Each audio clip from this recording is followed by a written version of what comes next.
Good afternoon, Sticky Learning Lunches. Just making sure we've got a screen share on there. Welcome to today's session. Yes, I'm not wearing a white shirt. It's Thursday. Just going to give it a few seconds while we wait for the last people to arrive in the room. If anyone's got any opinions about the shirt today, I'm more than happy to hear them. What do you think? On a scale of 1 to 10, 1 terrible, 10 phenomenal. Happy. Let's go with the ratings on that just while we're waiting for everyone else to turn up. I say that. It's certainly better than the salmon I'm supporting today. 8.5. Thank you, Colin. I'll take that and run with it. 9 for me. Thanks, Colin. If only. So let's make sure we're setting everyone up for success. First things first, as always, let's get the mobile phones up. Let's get the little aeroplane lit. Zero out the distraction, 100% attention. Also making sure we've got a drink. Let's make sure we're staying hydrated. We're in the 30s here in the south. It's getting warm. Let's make sure we're looking after ourselves, keep ourselves hydrated and keep the brain lubricated. Also, fresh sheet, fresh thinking.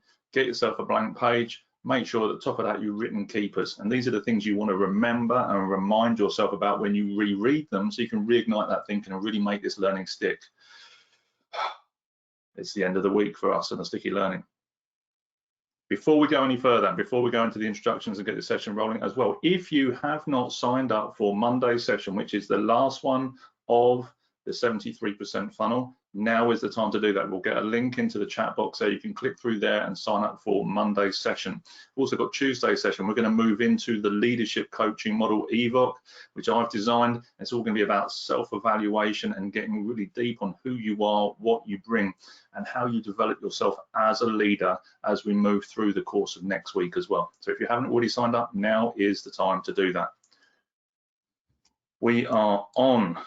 Let's do this. Welcome to today's Sticky Learning Lunch with me, Nathan Simmonds, Senior Leadership Coach and Trainer for MBM, Making Business Matter, home of Sticky Learning. And we are the leadership development and soft skills provider to the grocery and manufacturing industry.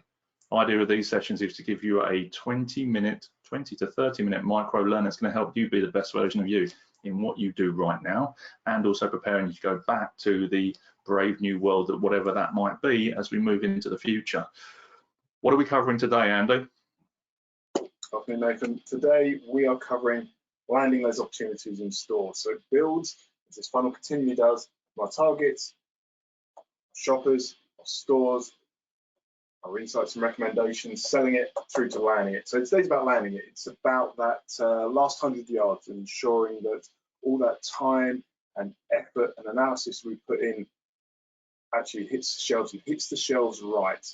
So for me, landing opportunities in store, why the funnel flows, is largely about preparation. What we're trying to ensure happens is that those recommendations that you make to the buyers, that you've sold to the buyers, don't just look good on paper, that they actually can work in store, and then giving them sustainability for the future.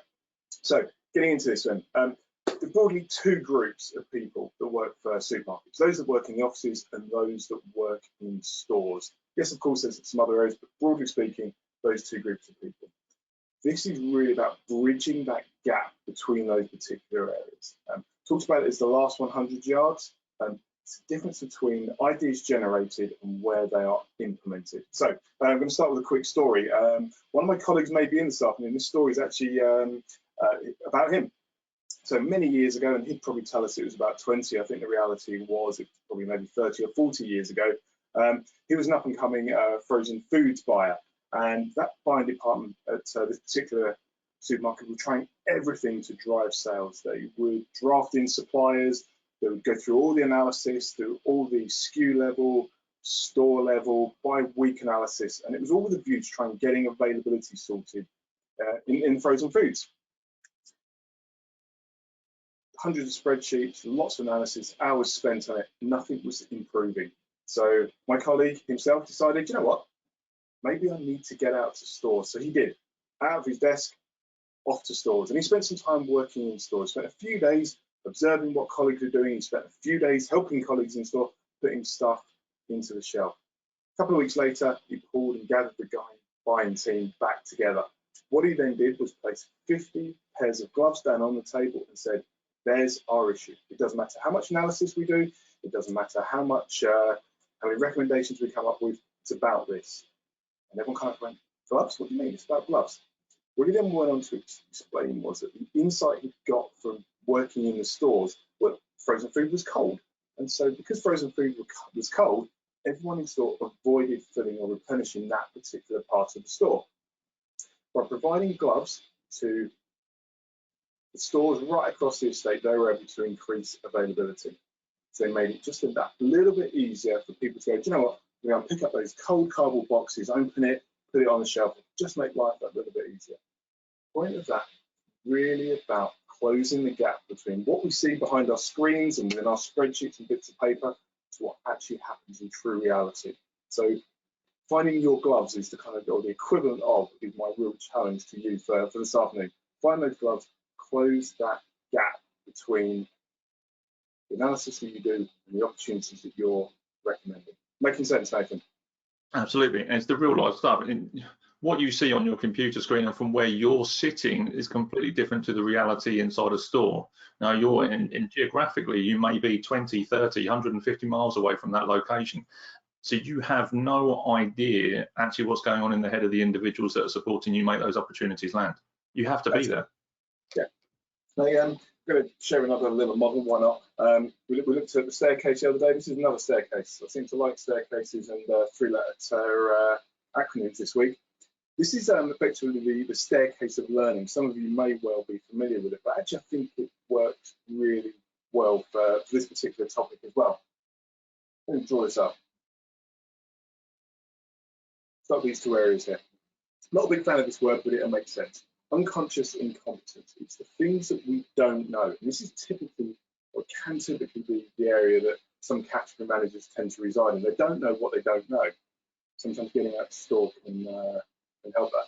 Often think about this as my 8-year-old. She doesn't know she can't drive. She sees Daddy get in the car, do some stuff like this, do some stuff like this, move his hands in the car, get from A to B. She has no idea she couldn't jump in that seat and do it. Over time, we move then into conscious incompetence. So you start to become aware of the things that you know you can't do. Sometimes just getting out to store and going, you know what, hadn't appreciated that. Love's example, it's a great place to start. So for me, this was my son probably a few years ago when he started asking these questions. He was getting slightly closer to taking that first driving lesson, and he started asking, put your feet up so you don't know that. What's that button for? What's that lever do? How are you getting the car to do that thing? And he moved from, I don't know, I can't do it, through to, my God, I know, I can't actually do that. I'm going to need some lessons. Absolutely. He then starts taking some lessons and he moves into conscious competence. He is now aware he can do it. Over time, and if to ask anyone in the room who's done a drive recently and to ask you how many gear changes you make, providing you've got a manual car, you're not going to know because you're doing that stuff unconsciously. So you then move into unconscious competence. And it's about taking our category managers or ourselves on this journey through, don't know what I don't know, to now I know what I don't know, through to now I can do it, and then finally making this stuff just automatic. So we're not just sitting behind spreadsheets, we're spending some time in store, and we're now unconsciously competent on that new level of knowledge that we've got. There's a little bit of recycling that typically happens up here. I guess sticking with our driving analogy, it's maybe moving from a manual car to an automatic or vice versa. We have a little bit of relearning to do. That's cool. That's a sort of part of continuous improvement. The important thing is to move that way up our staircase. Went at pace there. Nathan, making sense? Thoughts on that? Absolutely. You know, it's something that I teach, we teach at Sticky Learning, because when you go through the 4 stages of learning, depending what title this was given when you've learned it, it's easy for us to go consciously competent, unconsciously competent, and then we just sit there doing this kind of certain things which almost have a level of security and certainty to them. And actually, it's getting away from your desk and going doing the things that aren't common and going back and acknowledging, well, actually, I am consciously incompetent. I now know what I don't know, and enjoying that process of discomfort that comes with that, admitting that you don't know it. That feels uncomfortable. You feel stupid. You feel confused. But actually, confusion is a chemical reaction happening in your brain, which happens when you're consciously incompetent. So in order to go up that competency ladder, to improve your learning, you have to go through that experience. And that means going into a store, speaking to a new store manager, speaking to the people that are handling your goods, speaking to the customers. And if that's not normal for you, get used to it, because that's the stuff that's going to move this for you. Absolutely, and that leads perfectly onto my suggestion.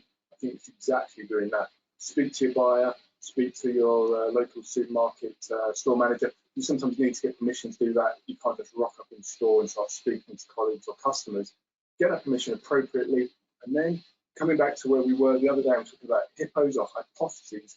Before you go in, consider yourself some. Start those with I believe.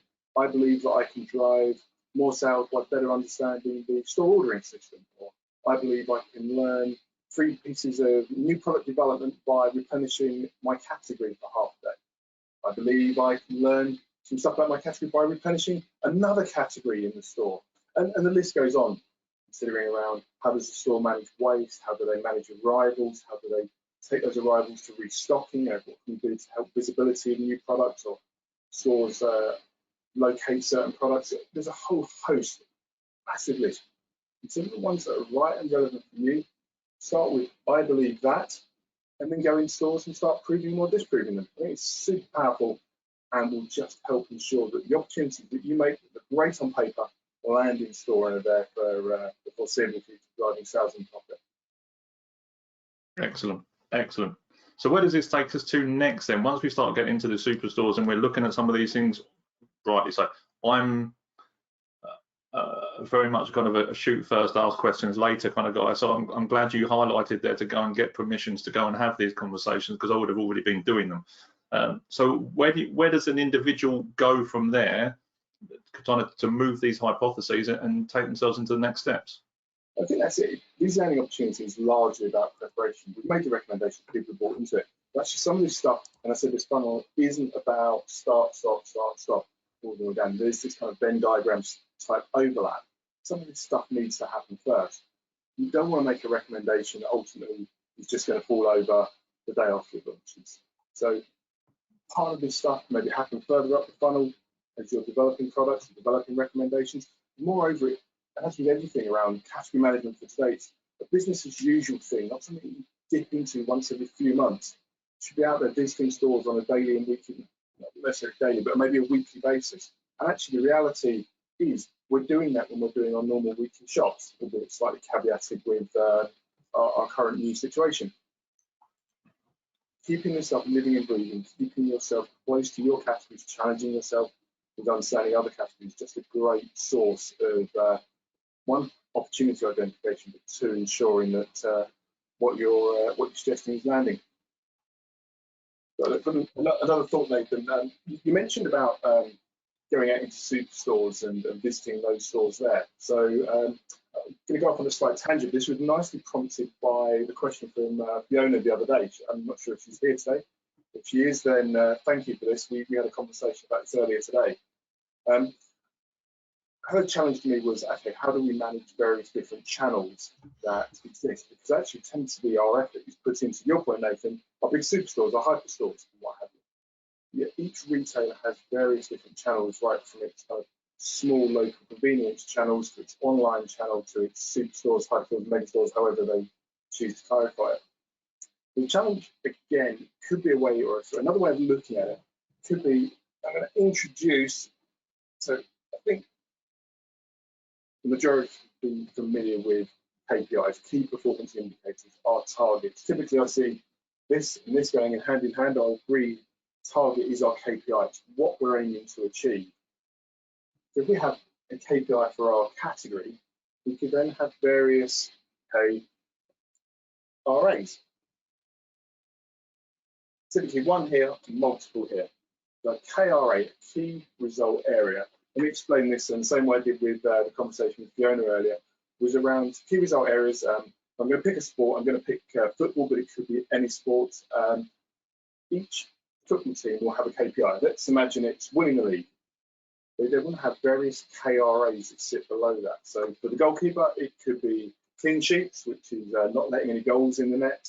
For defenders, it could be balls cleared out of the box or out of the danger zone near their own goal. For midfielders, it could be passes completed up to the strikers at the front.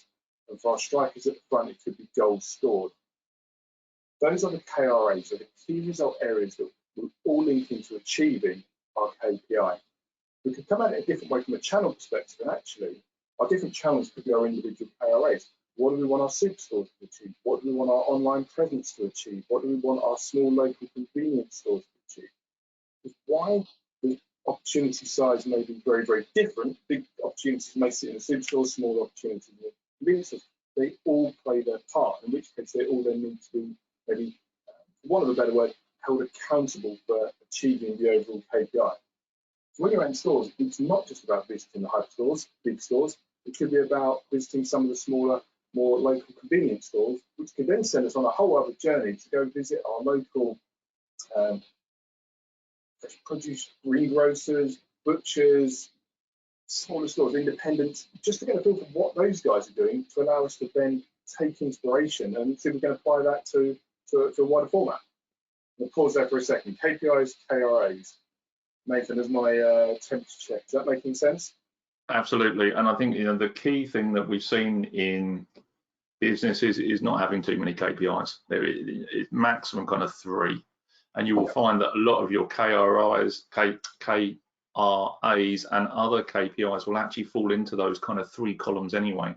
But if you're not focusing up here, these are the increment, the buttons and levers that you can pull and push that cause that KPI to be here.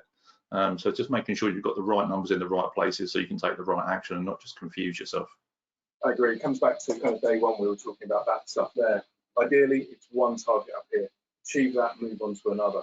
If you've got multiple targets up here, and for any business, multiple targets become confusing because the effort you put in becomes diluted. You have one crystal clear, smart target, and then know the component parts that make up to achieving that. We can put time, again, effort, and resource into the right places. And if we're thinking our biggest opportunities could be in our convenience stores, at least we then know that, and we're not wasting our time over here. Agreed. I think about where I am locally. I can walk down the road less than 10 minutes, and I've got an independent greengrocers. I've got Tesco's Express. I've got Co-op. I've got Aldi. I've got one of the small satellite branches of Aldi just up the road. And it's just about getting that viewpoint where I can get a cross section of outlets within the space of 60 minutes. I can see exactly what all those categories are doing for me. Yeah, and it feels like I'm conducting time away from my desks, away from my inbox, but yet trying it, you'd be surprised exactly how much insight can be drawn from it. There's a brilliant story. I don't know the original route or the source of it. What I do know was that McDonald's considered once selling pizzas through their restaurants. And one of the suppliers was lucky enough to be the pizza supplier, but one of the requirements from McDonald's was that the MD of the company had to go and work in one of the restaurants. So he duly obliged, very chuffed that he got the contract to supply them pizzas. It was a trial for McDonald's as to whether that could be a route that they may branch into. And the MD's in store and he's brilliant pizza. Like, can I go and do a spell at the drive-through? Yeah, no problems. And there he was. Oh, pizza orders come through, loving life today. Gets his pizza box and realised they couldn't get it through the drive-through window. Couldn't get it through. And it was one of those moments that you would never have got there, that this box was just tip it, I'm going to get it through my window, get it through your car window. One of those moments going, why didn't you know this before? That then allowed them to maybe change some up or consider some box size, but in point that one insight would never have come, or maybe have come far too late down the route of launch of that particular area. Not sure, maybe that's the reason why they don't sell pizzas now. Let's stick to our Big Macs and our cheese baby there. Yeah, that's good. What's the time now? Okay, we're hitting 18 minutes past 1. Good. So we looked at KPIs, we looked at KRAs, we've looked at where we are and kind of getting to that point of landing those opportunities and getting ready to cycle that up. The one thing I wanted to touch on in just a few minutes, I've got it in front of me, is that stretch sheet, Andy, because I feel like we're getting to that point where we've looked at what the target is, we've gone through this process, and we're starting to get to that point where we can actually kind of push the boundaries of what we're doing. So I think it's appropriate to talk about that. Right, let's get it up. So yeah, so this was some content that we've got some time to share. It was something that we were looking to do yesterday, so I'm glad Nathan brought this back to life. So this is a template we can share with you. If you'd like a copy, like and subscribe in the box, so to speak. Drop your name in there and we'll email it over to you. It's about, again, preparation, and we all know the importance of this. So reasonably simple template to fill out. Situation. This is about what you're looking to, about who's going to be there at your meetings. It's about setting yourself up for success initially. We can fill out those boxes. We've got clarity on what we're looking to achieve. We can then move into the time that we've got. So our time could be how long we've got to present, how long we need to prepare for. I'm going to give some time around Q&A here. And I think I mentioned it the other day, but working on that rule of thumb of 3 to 4 minutes per slide, and we've got maybe half an hour to present. We're only talking about putting together maximum 10 killer slides, not the usual 50, 60 that we've historically gone in with. The next area is about the result. This is about the result you want to get more in the long term. We know that you don't go in, have one meeting, and get everything you want the job to do. But this is about achieving, and I'm saying, your end in mind. You will have a number of meetings all looking to achieve the same thing and having that absolute end in mind. And as Stephen Covey says, those are fans of 7 Habits of Highly Effective People, everything's created twice. Once in the mental, second in the physical. You understand what the end in mind is, everything you do then works towards achieving that. Second part, or the next part, E, expectations. Expectations for that individual meeting. What's going to be desirable? What's going to be ideal? What do you want to get out at the end of that meeting? If you're going in there with your expectations that the buyer's going to go, yep, let's sign that off now. I love the price. I don't need any further information. Yep, that's highly profitable for you, not so much for me. Let's do it. You know, realistically, that's not going to happen. There's going to be some further negotiation. There's going to be some further explanation. You can at least set out what you think your own manageable expectations are. Making sense?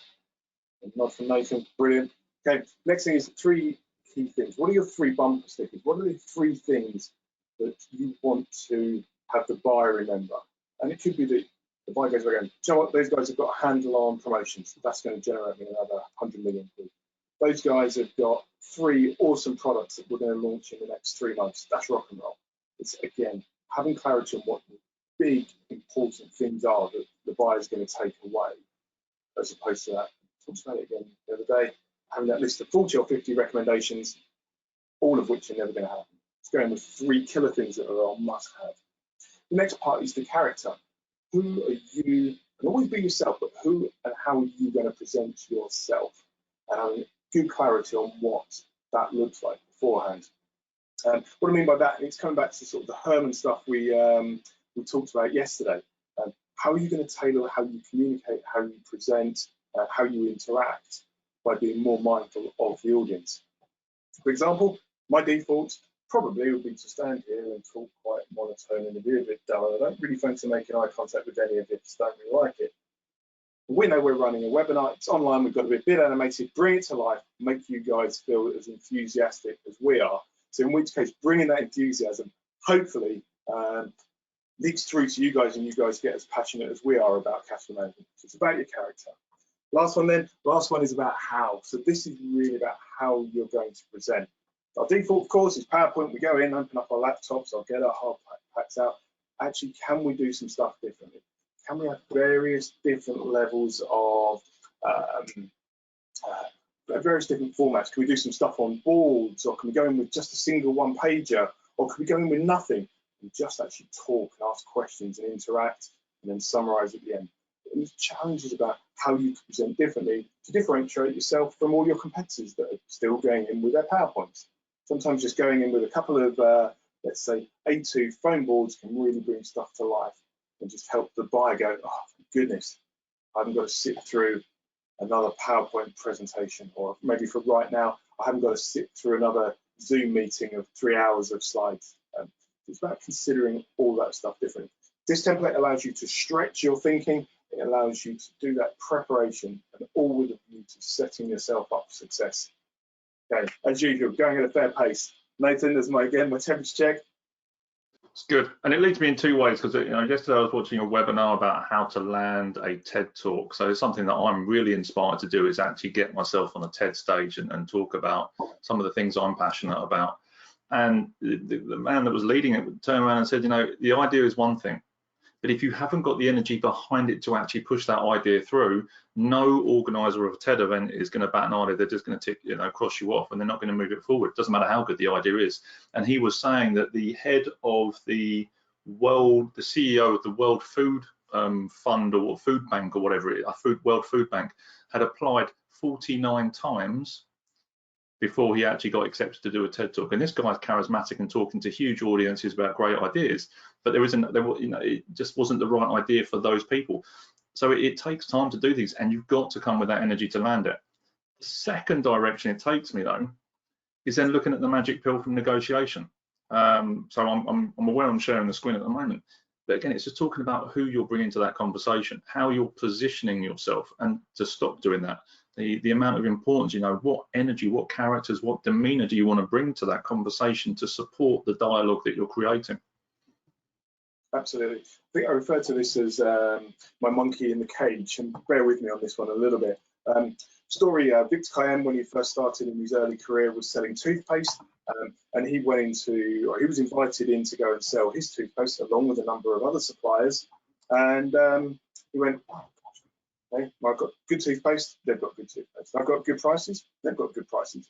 And he realized he had nothing that really differentiated himself from his competitors. And that is the reality for all of us as suppliers or suppliers we work with. They're all absolutely brilliant with absolutely brilliant people. I'm sure their prices are all awesomely competitive. But what is that point of difference? So Victor decided to differentiate himself. And the story goes that he went in with a cage with a monkey in it, and halfway through the meeting, the cage is open, the monkey's out, papers flying absolutely everywhere. It's all a bit chaotic.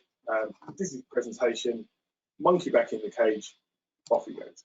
A couple of weeks later, gets the phone call. Congratulations, we'd like to award you the contract to supply us toothpaste. Fantastic, that's great news. Thank you very much, I really appreciate it. Well, I've got you, I'll just ask for a bit of feedback.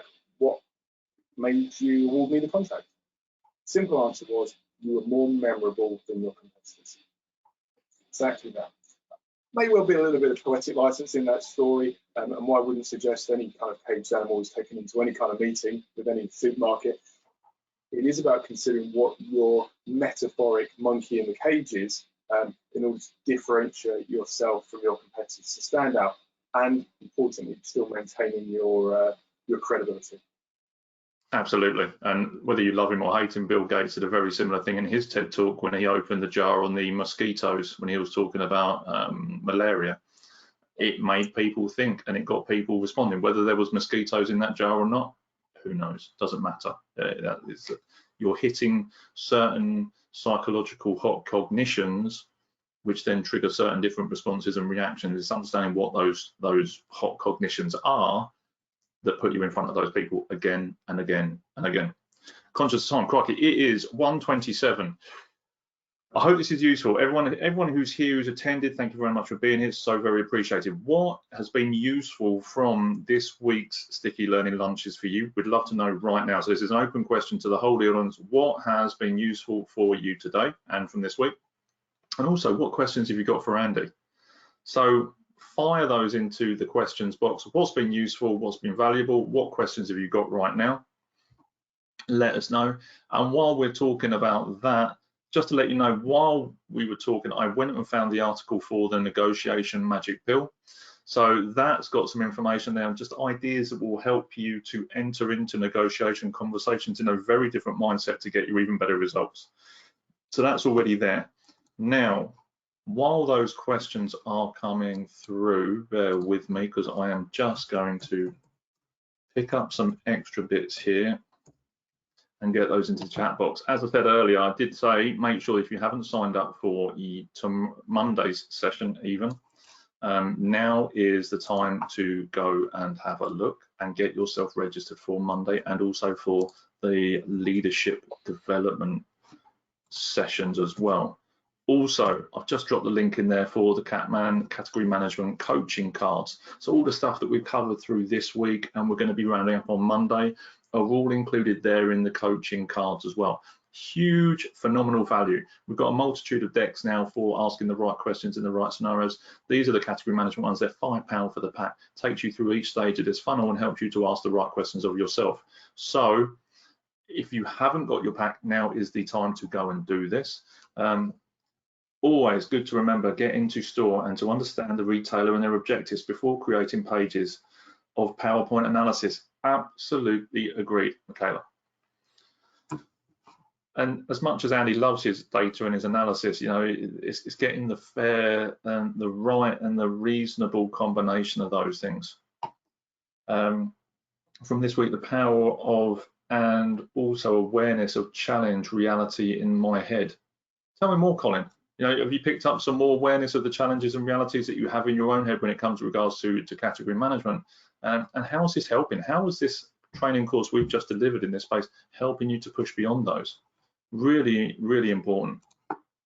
And I'm going to go and get one more link. Bear with me. Good multitasking there, Nathan. Terrible at it. Never going to work. So I'm just standing here enjoying the heat of the room as the windows are all shut and we're just sweltering now. Well, it's scientifically proven that multitasking doesn't exist. Meant that the difference between what's in my head and the reality in the store, absolutely, Colin.